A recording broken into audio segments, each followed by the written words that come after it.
So the current iPhone lineup, especially the iPhone 16 Pro Max, is probably the best iPhone that Apple's ever made. And honestly, it should be for the price and the fact that we are now 18 iterations deep when you compare it back to the original iPhone that released in 2007. But even though we've reached this peak form factor from both a hardware and software standpoint, I still think there's room for improvement, and I wanted to put together a list of what I would do to create my perfect iPhone. So I put together a list of 5 hardware changes and 5 software changes that I would implement to create my perfect iPhone. So leave a comment down below what you would want out of your iPhone to make it perfect from a hardware and software standpoint, and without further ado, let's build my perfect iPhone.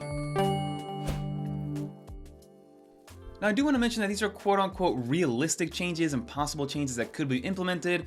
I'm not really asking to change the form factor of the iPhone, because then that would put it in a whole nother category of like folding phones and things of that nature. So if all else stays the same and we're still rocking that candy bar style form factor of an iPhone, these are some of the changes that I would make from a hardware standpoint first. So the first thing I would do is add faster charging for both a MagSafe as well as a wired-in charging standpoint, because as of right now, we are maxing out at 15 watts when it comes to MagSafe and Qi 2 certified chargers, which is relatively slow, especially when you compare it to the Android counterpart, where we've seen phones charge at up to 240 watts while wired in now.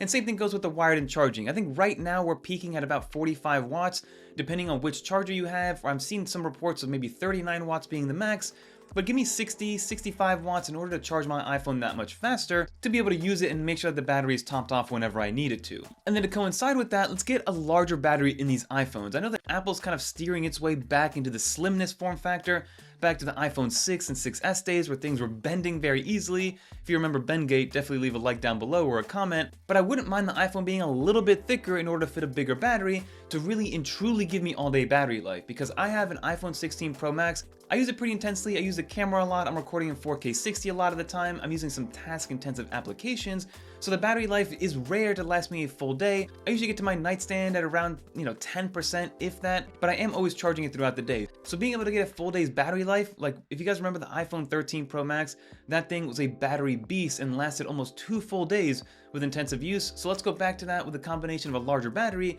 as well as faster charging speeds. This next one might come as a surprise, but I've grown to love the Nano texture display options that we're now getting with the Studio Display, the MacBook Pro, and the iPad Pro. So giving us a Nano texture display option on the iPhone, especially for a device that you touch with your finger at all times and leaves a ton of fingerprints with the current glossy display, I think a nano texture display would go a long way. I just know that there's a lot of maintenance issues or some cleanliness issues or upkeep kind of situations that you have to go with to make sure that the nano texture display stays in good form. There are some practices that you have to go about, but having that option, I would gladly pay an extra $100 at checkout to have a nano texture display iPhone, because I've been loving it so far, and my next device, my next iPad, will be a nano texture display iPad. And then to continue on with display, I would love the option to have Touch ID built into the display itself, whether it's the bottom half, a specific section, or the whole iPhone to be able to unlock it with your thumb or with any other fingerprint, or even if you have to use something like 2 fingers. I don't know if you've gone through the check-in process at airports. They offer Clear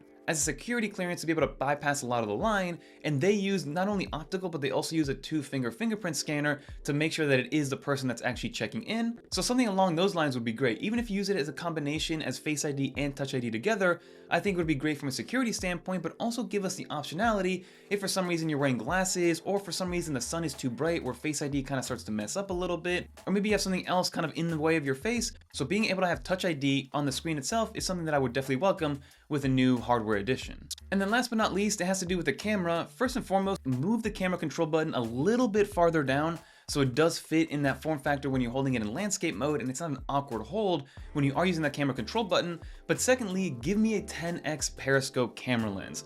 I actually think the 5x lens on the current 16 Pro Max is amazing, right? You do see that shift of clarity with going from the 2x lens, which isn't really a 2x lens, it's just a crop in of the 48 megapixel 1x lens. But when you do switch over to that 5x lens, there is a nice clarity when you are far away and you are zoomed in with that 5x lens. So bringing that same clarity in a 10x lens, I think would go a long way for those people that love to take landscape pictures, love to take zoom in pictures, and just use that from time to time. So bringing a nice 10x periscope lens and going away with this kind of like 2x fake zoom in lens that they've been doing with software, I think would go a long way in making it the perfect iPhone overall. So those are all the hardware changes, and like I said, leave a comment down below of what you would want out of a hardware change on the iPhone, and again, keep it realistic, because again, we can go crazy with folding phones and projector screens and things that are kind of more on the sci-fi side. I know folding phones are very possible, but that would change the category of the iPhone in my opinion, or the product category at least. But now let's get into the software section.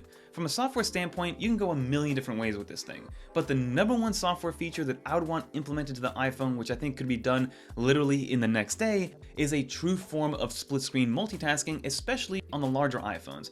And again, if you're Apple and you want to limit this to just the Pro Max or the Plus phone because there is enough screen real estate on the smaller phones, then do that and offer that as an option. Because I've found myself in a bunch of situations where it would be much easier just to have two iPhone apps side by side or over each other when copying and pasting some data or some text. Right now I'd have to copy something from Safari, then switch over to the Notes application, then paste it, and then move back to the Safari application.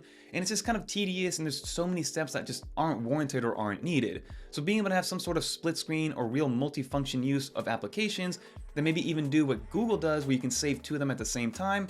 So for instance, maybe you can open Twitter and the Notes app together at the same time every single time you do that. I think would be an awesome addition to the software features built into the iPhone. And I do think Apple can easily do this and do it correctly. And then in that same light, another thing that I would want from a multitasking perspective is being able to use multiple instances of the same app when multitasking. So for instance, this finally came to the iPad a couple years ago, and it's still not in every single app, and it's on an app by app basis, but being able to have maybe two instances of iMessage or two instances of the Notes application or two instances of Safari, which is already possible on iPadOS, I think would go a long way. Even if you don't give us a split screen, being able to multitask between two different accounts or two different instances. I know a lot of people that run multiple Instagram accounts, so being able to have Instagram accounts logged into all your different accounts without having to log in and log off and alternate, I think would go a long way from a productivity and efficiency standpoint. So I think that bringing that over or having cloned apps would be awesome to have. And then to continue on with this efficiency kind of theme in terms of being able to use your iPhone in multiple ways, give me some sort of Samsung DeX or desktop or even iPadOS Stage Manager mode when plugged in. Right now, these iPhones are extremely powerful and they're basically desktop computers in your pocket, right? Running the 18 Pro with at least 8 gigs of RAM, if not more. And basically these A18 Pro chips are basically just M series chips wrapped up in a different moniker and a different naming profile.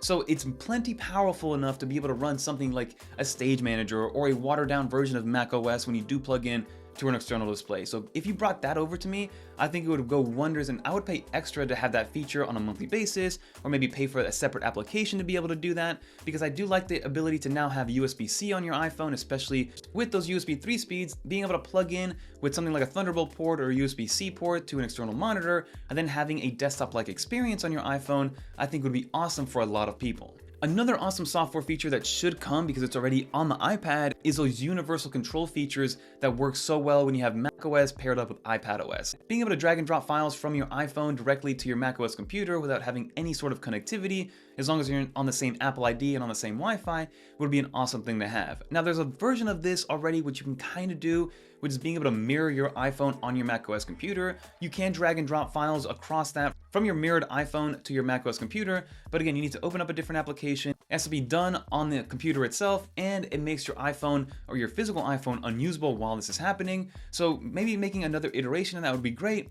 And then even in that same light with universal control, being able to use an application on your iPhone to maybe act as a trackpad for your macOS computer, or being able to have a virtual keyboard that can then control whatever's on your macOS computer as well, would be something that I would very well welcome. So being able to use it all supplementally together and get more of those magic aha moments that we've grown to love in the Apple ecosystem.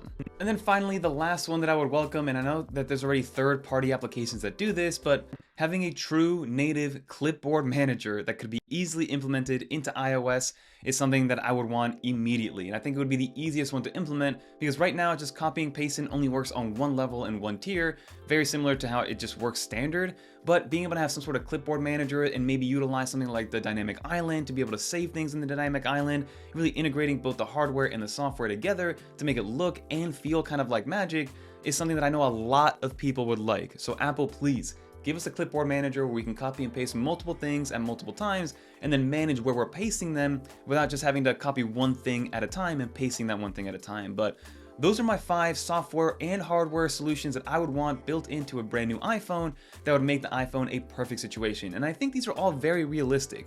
These are all things that Apple already does in some form or fashion, whether it is in a different hardware product or a different software product. It's just a matter of being able to bring it into the fold with the iPhone, and also without cannibalizing, I guess, the rest of their product category. Because I can see situations where Apple might hold off on some of these features because it would cost them money in some other aspects, like getting some sort of desktop solution that can be used wired in with your iPhone. It would kind of kill maybe the iPad category and things of that nature, but I definitely would want all these things to come sooner rather than later, and I think they're all doable. So leave a comment down below what you think. Leave some other solutions or some other ideas for being able to add to your perfect iPhone from a hardware and software perspective. We can have a discussion in the comments down below. But that'll do it for this video, everybody. If you made it to the end, leave a little dolphin emoji so I know you made it to the end. And if you guys want to watch more videos like this one, definitely click on one of these videos right here. And until next time, I'm Fernando, and I'm out of here, everybody. Peace. This would be the absolute perfect iPhone.